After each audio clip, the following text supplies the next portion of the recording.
Angedacht zwischen Rhein und Reben. Impulse aus dem Kirchenbezirk Germersheim. Psst, sei einen Augenblick still. Du bekommst gerade Antwort auf ein Gebet.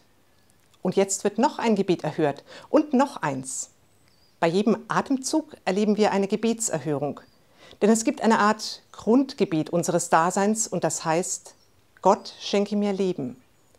Mehrmals pro Minute erhalten wir auf dieses Gebet eine Antwort. Das war ein Zitat, das schreibt der schwedische Bischof Martin Modéus. Ich finde, das ist ein schöner Gedanke. So viele Antworten auf Gebete, jeden Tag. Oft sehe ich eher, wo meine Gebete nicht erhört werden. Wenn ich dafür bete, dass sich ein Streit klärt, dass die Freundin gesund wird, dass die Kriege enden. Mein Gebet soll dann die Wirklichkeit verändern. Und manchmal passiert das. Manchmal löst sich ein Streit in Wohlgefallen auf. Manchmal wird eine schwere Krankheit geheilt. Manchmal gibt es eine friedliche Revolution. Aber oft eben auch nicht. Keine Gebetserhörung.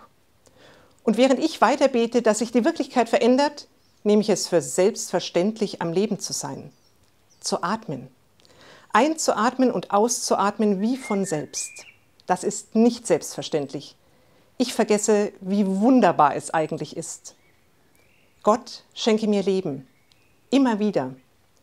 Bis ich ins Bett gehe, habe ich in den vergangenen 24 Stunden 20.000 Antworten auf meine Gebete bekommen.